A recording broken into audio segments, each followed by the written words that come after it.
it doesn't tell well of our health. So, like she mentioned, we should eat organic food, just like we had in the past.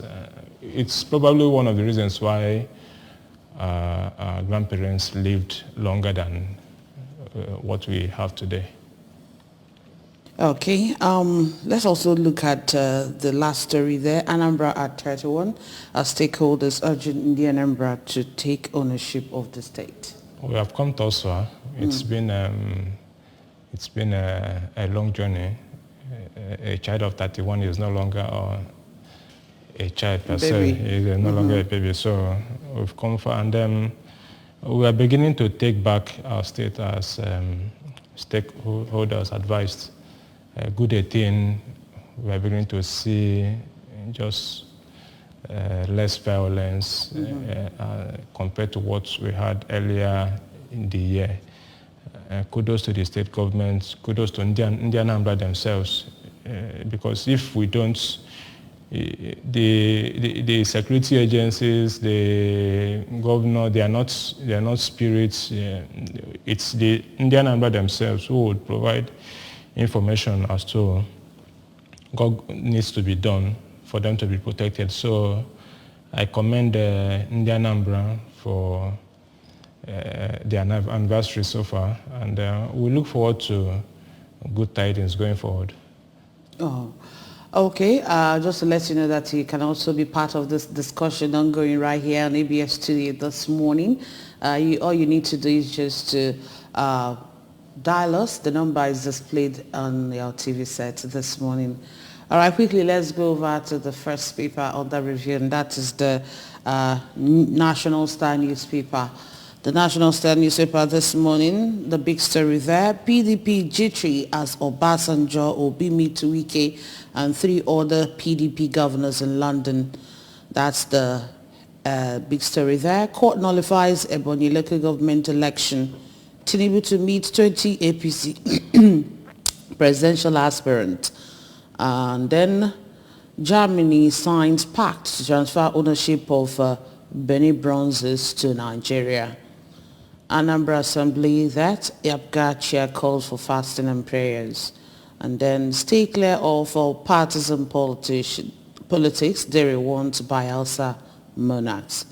Right, these are what we have in front of the National Star newspaper this morning in GK. Should we start with the big story there? The banner headline talking about the meeting or meetings that has been going on in London. Yes, the news there is that the meeting is between people of different political parties. As at now, we do not know what was discussed in the meeting, but seeing them alone, seeing those group of people, Labour Party presidential candidates, former presidents Obasanjo, former governors in the PDP, and even 7 governors meeting in London, it's enough to send shivers down the spine of other political parties. We do not know, like I said, we do not know what has been discussed, but of course we know it has to do with a forthcoming election, and whatever the discussion is, we hope it is one that will bring that will make Nigeria better for whoever emerges, and whatever alignment they are planning, I hope it would not backfire. It should be one that they should be able to reach a conclusion that will be of benefits to all, especially Nigerians, and also build a fortification that will stand against the sitting government of the APC, because we've tasted the APC and the taste is sour in our mouth, and the PDP is not an option. So whichever other political party, let it be one that will be of beneficiary to benefit Nigerians. All right, these other still talking about the political parties now. This is about APC. Tinubu is about to meet 20 APC presidential aspirants in the party. I expected him to have done that long before now, immediately after the primaries. I expected him to do because we all saw how the primaries went. Some persons walked away, some persons lamented, some persons were not happy, some persons even stepped down against their wish. So I'd expected him to have met with his co-aspirants Before now. And even the president, who is also the leader of the party, ordered that those who declined from contesting in the last minute should be refunded the money they used in purchasing the form. We don't know if that has been done. So there's enough bad blood within the APC, especially amongst the aspirants and those who think the presidency should have been zoned to a particular zone. So the meeting is necessary. Let's see what would be the outcome at the end of it. Okay. Newspaper is the Punch newspaper, and in front of the Punch newspaper this morning, I think the meeting in London, they gave it a clearer picture. Okay, let's see what we have there. The big story in front of the Punch newspaper this morning: UK peace meetings, Article 6 weakest support, Obasanjo pushes Obi's agenda. Rivers governor tables demands, want Atiku's commitment in writing ahead of agreement. Wicket's men favor alliance with Tinubu, say Obi lacks strong structure. APC presidential aspirants may meet over Tinubu Shettima ticket. And then up there, government attack 527 local government areas, thousands killed and kidnapped. This report. And we can see that in page 10 of the Punch newspaper. Power crisis, Disco's debt to Gencos hit 2 trillion naira. Locally made COVID-19 vaccine for trial November. Troops intercepted 3.7 billion naira stolen crude oil, defense headquarters. Pressure government to fund varsities, ASU tells parents. Then down there, Lagos about the traffic, motorists, passengers lament hellish experience. All right. Still talking about the meeting in London, it's talking about having agreements in writing. Yes. It's funny to me because it's are they trying to sell Nigeria to themselves? What agreement is Wike seeking? I think what they should be bothered about is having a candidate from the north, a presidential candidate from the north, and also having a national party chairman from the north, which is against the PDP constitution, which says even if they have a national party chairman from the north and a presidential party emerges from the north, that the national chairman of the party will have to recuse from his position so that somebody else from the south will be either appointed or elected. But that Ayu himself is saying he would not relinquish his position until after the elections, which is not proper. I think that is what they should be bothered about. We're talking about having agreements in writing. What are the agreements Nigerians should be able to know? All right, let's also talk about the ASU strike that is still ongoing after 5 months, right? Going to 6 months now. Now, the other time we had parents saying that they wanted to contribute 13,000 to help the lecturers, but now the ASU themselves are telling parents to pressure government to fund varsities. We have a way of creating more problems for ourselves. I don't know who came up with that idea of paying 10,000 naira per session as a way of, we already have PTA in the primary and secondary schools, so we are trying to bring in PTA into it. They are very laughable.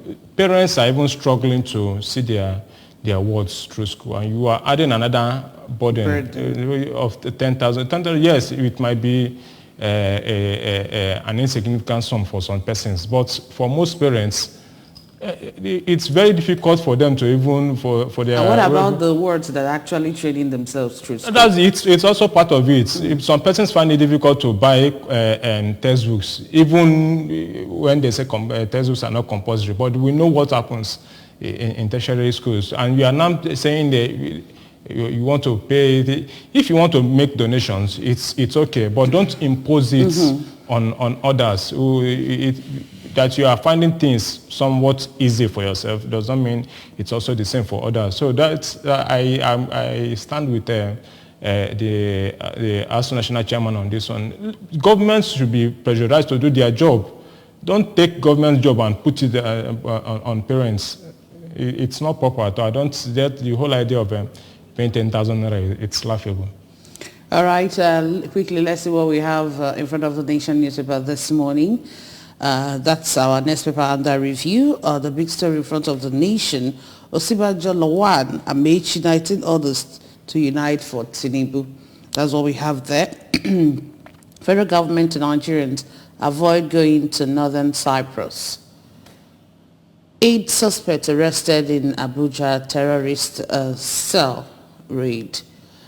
Then we still have there, Oyo begins distribution of 1 billion naira loans on entrepreneurs. Banks, telcos compete for financial services, says CBN. 2023. Atiku Obi hold talks with Wike in London. Obasanjo seeks support for Labour Party candidate. UN urges Nigeria to raise education vote by 13%. That's the last story there caught my attention. It's our budget for education this year is way low compared to that of 2020 and even 2021. And government should be able, it talks more of the things we prioritize.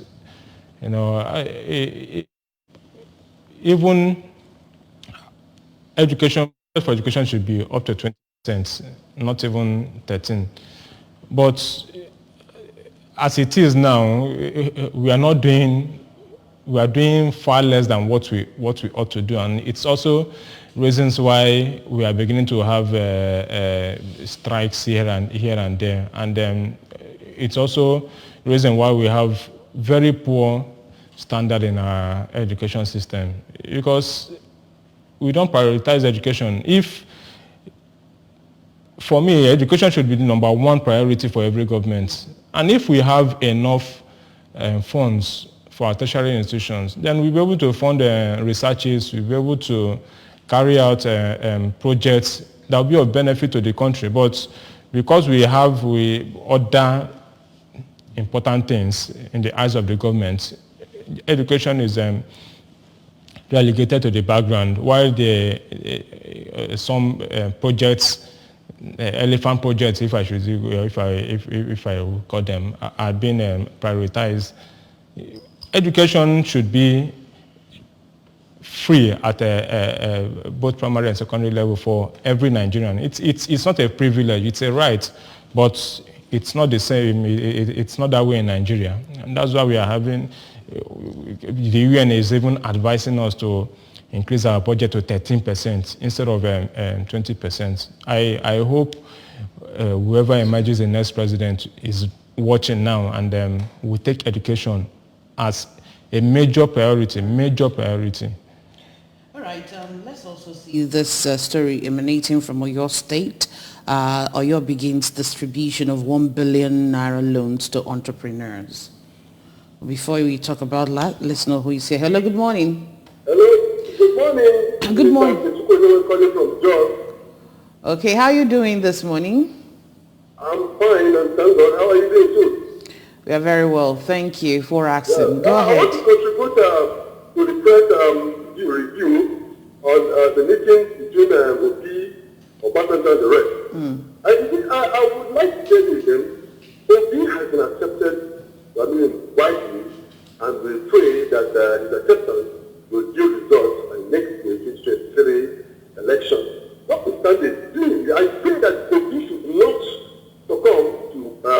Atiku, because there is this feeler coming out that Obi might end up throwing soil to, allowing Atiku to emerge, that he needs to have structure. But we don't want that. This is our time, the time of the Southeast, everybody knows that, by mutual understanding. And we know that it is very credible, very, very credible to put Nigeria, in the right position that everybody wants. And you can see that Obasanjo knows that this is the time of the Southeast, and not only because of the time of the Southeast, that Obi is very, very credible. That is why the old man, the elderly man at that age is moving up and down, promoting the candidature of Obi. In this regard, I pray that every hand is on deck, that even the people that have been criticizing Obi, like Dan Olaki, Namani, they should be safe. Promote a good candidature so that we produce the next presidential aspirant or the next president by next year. All right. Nigeria needs to be put in place, in shape, and Obi has that capacity to turn around. All right. Thank you so much. Thank you so much for your contribution this morning. Thank you very much. Thank you. All right, let's quickly talk about the Oyo disbursement of 1 billion naira loans to entrepreneurs. Most times we talk about the kind of loans we get in this country, that sometimes we get loan and we use it for something else, not something that will be productive at the end of the day. So disbursing of this amount of money to entrepreneurs in Oyo State. No, number one, it's a good thing, a very good step in the right direction. But the problem is, how do they have modalities to monitor these loans? Mm-hmm. Are the loans going to be used for what they are intended? Putting money into the hands of manufacturers, entrepreneurs is one way to stabilize the economy and make sure some persons are taken out of the poverty cycle. Mm-hmm. So it's a very good thing, but how well will the loans be monitored? Would they be used for what they intend? And also, I hope they are interest-free. Okay. Yeah. Hello, good morning.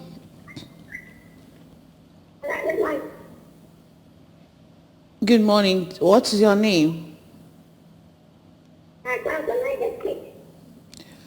Okay, please, this is serious business. We are doing East Press Review. It's not time for kids or children to call. Unless you want to actually contribute, you call us on the line, but please, we are here for serious business.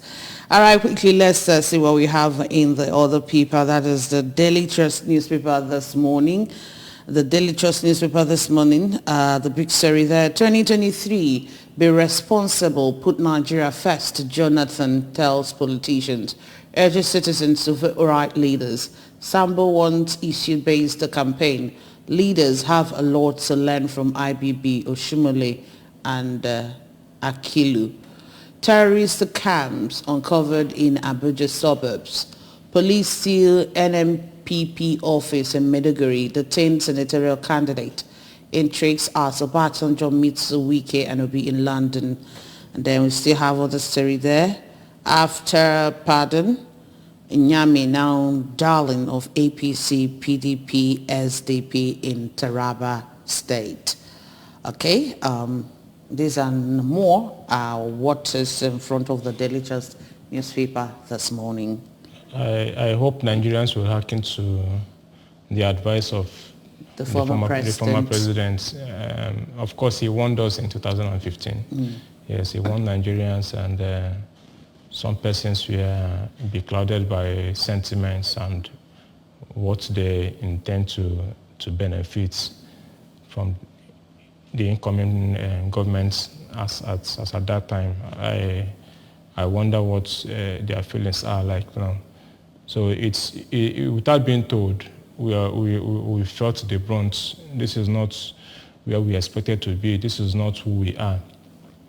There's so much anger in the land. There's too many hunger, insecurity, and all whatnot. So we not be told that we need somebody who would right the wrongs of both this government and the previous government. So this is not a time to vote based on sentiment. No, it's a time to look back at where we've been through, what we are passing through and at the moment, then set our eyes and be able to pick out that person that will be able to take us out of these doldrums and set us in the right path. Okay, terrorist camps uncovered in Abuja suburb.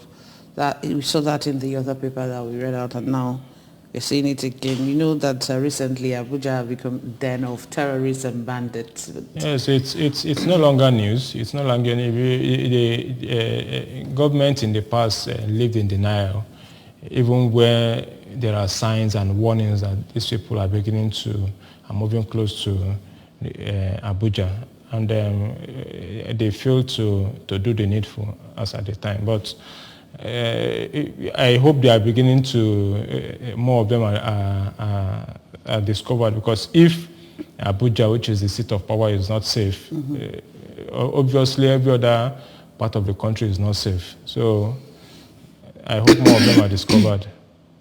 All right. And next paper, other review this morning is This Day newspaper. Let's see what we have in front of the This Day newspaper this morning. NUPRC, Nigeria must declare emergency on oil theft, on the production and others. Resolving security challenge will bring back investment to oil sector. Wabote, 5 million naira NLNG Train 7 project, now at 30% completion. Firm says project to create 50,000 jobs. Wike continues search for relevance. Meet Obasanjo Atiku Obi in London. All right. You know, that particular story is quite funny. Wike continues to seek relevance. All right. But then let's look at the big story there, declaring emergency on oil theft and underproduction, and also other things, other factors that could actually be, hampering the oil production in Nigeria. I don't know why there's been this lack of concern when it comes to oil theft in Nigeria. It is said that about 80% of our oil is being stolen. And it discounts to why we are not able to meet OPEC targets. You understand? And then I don't know. It seems those who are benefiting from the oil thefts are also the ones saddled with responsibility of finding out those who are stealing the oil. That's why we don't have this concern, because oil is our major foreign exchange earner, and we have people who are not managing it the way it should. That's why we keep finding oil being stolen, and nothing is being done about it. Some persons are not doing their jobs, and we are not holding them responsible. This is Mr. Ketu calling from Johnville. I want to contribute to that oil theft.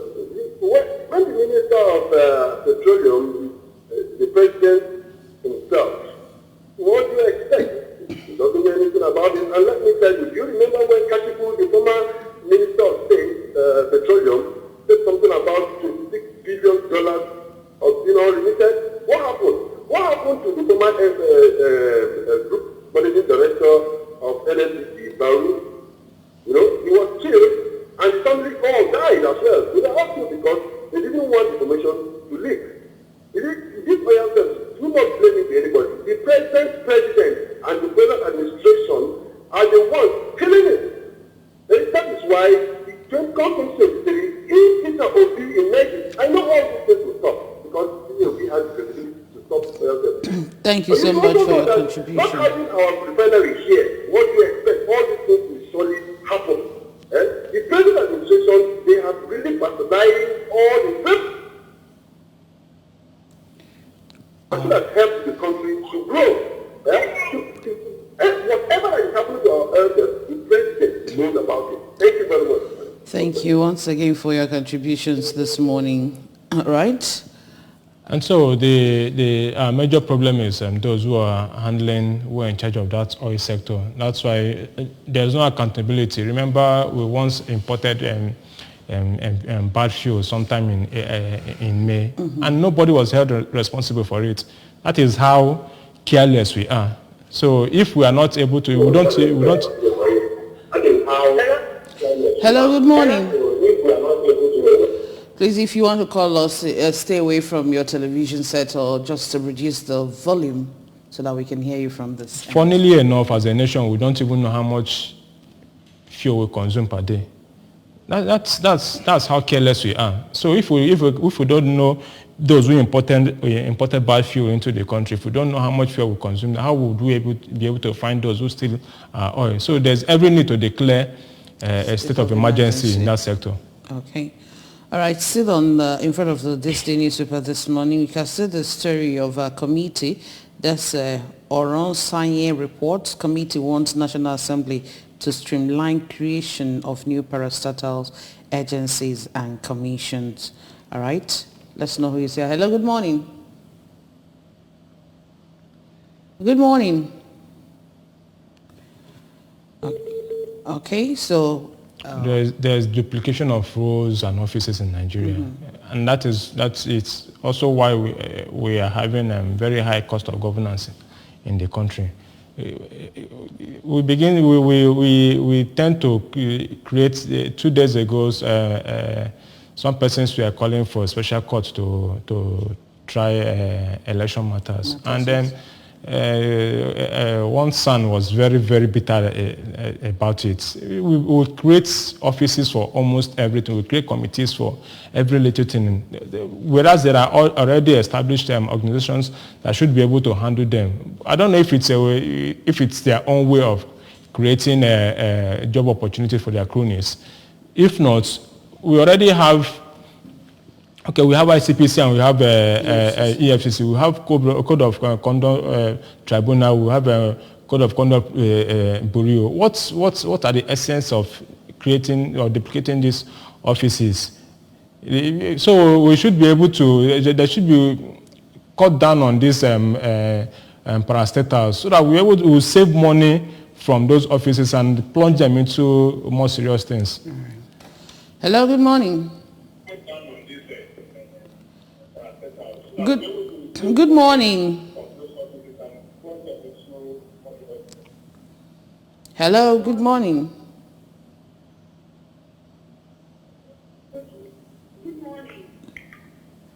All right, let's see the next paper that we have this morning. Please, you can just get the number in front of your television set this morning and call us. And please, when you call us, you just speak to us. We want to hear your own contributions this morning. That's the Guardian newspaper. That's the next paper we have. Hello, good morning. Good morning. Hello. Yeah, good morning. Tell us your name and your location. Hello, good morning. Hello. Your name and your location, please. All right, let's move over to the Guardian newspaper.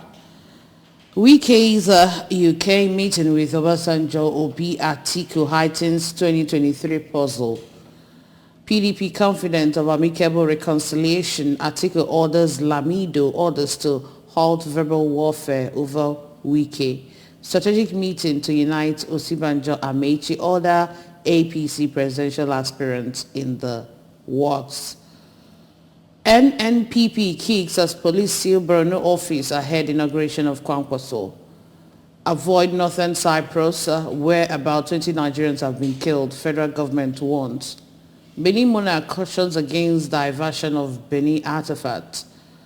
Buhari must apologize for poor governance, says Middle Belt Group.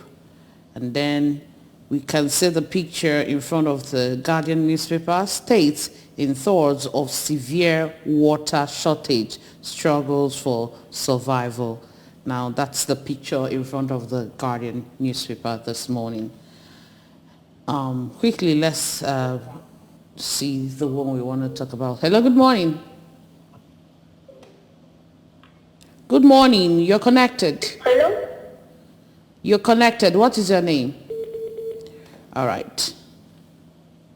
Oh, these are what we have in front of the Guardian newspaper this one in GK. Okay, water is life, and there are very little we can do without water. You can see, as you have on the screen, the kind of water that people make use of. One begins to wonder, that kind of water is not even proper for washing your clothes. How much more you don't need to cook or drinking it. Or even taking a bath with it. So it also falls back on the kind of government we have at all levels. When I speak of government, I speak of government at all levels.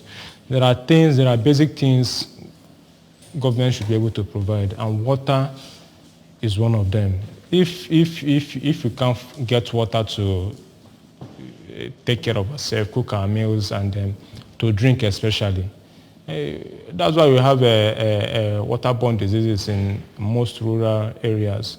And Nigeria as a country, still talking about lack of water, even when we are surrounded by natural water. It's not a good story to tell. And I feel sad for the picture we just saw. It's a sad sight for those who make use of such water. And I hope, unfortunately, I would have said, I hope government is watching. They know, but they've chosen not to do the right thing. So that's whoever emerges the next president, his work is cut out. If not for anything, give water for those in the room so that they will be able to steer clear of some diseases that would hit them as a result of the kind of water they make use of. All right, and last paper this morning is the Daily Independent newspaper. Federal government bars state from intervening in deplorable federal roads. Award firms a 718 million contract to secure Abuja road tracks and stations. Discloses why Abuja-Kaduna train services won't commence now. Stop dividing PDP by your utterances, Wike tells Lamido.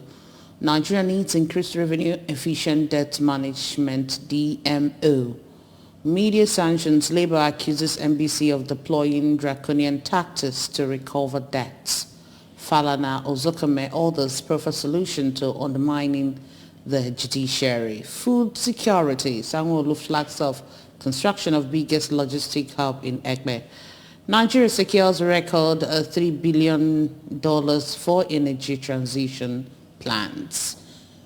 I think it's not proper for the federal government to say states shouldn't construct roads. These are roads that pass through the states, and it's also helps people within the states. Where the federal government has failed in its duties, it behoves on states to step in and close the gap. I think it would have been better or sound more nicely if they had said, do it at your own cost. Don't come to us and...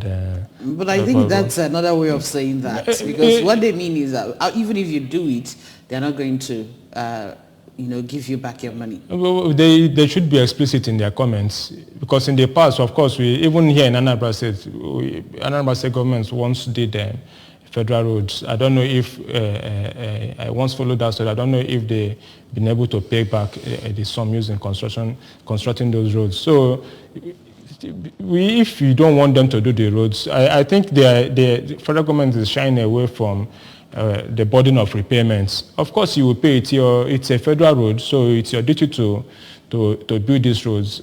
Some states don't have federal roads, and while some states are having rail lines, are some states different from others, or are some states important compared to others? So it's not they should rescind from that statement. They should rather say, okay, do these roads at your own cost, because we need, just like, of course, state governments in some instances will even tell individuals, don't build roads, don't construct roads. It happens, even when individuals want to use their own money, because provided you make use of that road, it doesn't matter who constructs the road. What you want is a pliable road that will give you ease of access. But where federal government begins to tell you, don't do this road for reasons best known to them, it's not proper. I also want to talk about the problem in PDP, Wike, Atiku. I think they're beginning to get distracted ahead of the 2023 general elections. In a few weeks' time, campaigns will commence. Mm-hmm. I wonder what their campaigns will be like with the problem they are having at hand. They are getting distracted, and if care is not taken before they know what happens, the election is come and gone. All right. What do you also have to say about the media sanctions? It's a way of wanting to gag the press. Some things are, I don't know, the government just comes up with these policies and heap them on people. Media organizations pay tax. They renew their licenses. Then you want them to give you 2% of their profits. How and why? I think it's because government is looking for every drastic measure to be able to raise revenue. But you don't, people who pay their taxes, people who renew their licenses, people who pay for whatever bill according to what the law demands, you still want them to give you 2.5% of their profits, their gross earnings. It is not done, for God's sake. If you want to shut down private media organizations, then come out openly and let the world know. You don't begin to bring in, you have funds at hand and you mismanage them, then you begin to look for ways to be able to raise more funds to the detriment of Nigerians. I think that should not even be discussed at all. And I hope stakeholders, the NUJ and other organizations, civil society organizations, will stand up against this because it is not proper in any way. Yes, some are already on that. Well, on that note, we want to say a very big thank you to you, HGK, for joining us this morning on Press Review. Thank you, Chidima. Oh, that's it on Press Review this morning. Thank you so much for being part of it and for all the people that call and the people that actually wanted to call, but the network was kind of funny this morning. We want to also say thank you to you, and we believe that you're going to enjoy your weekend. But then we're going to meet you at the other side after this short break. Stay with us.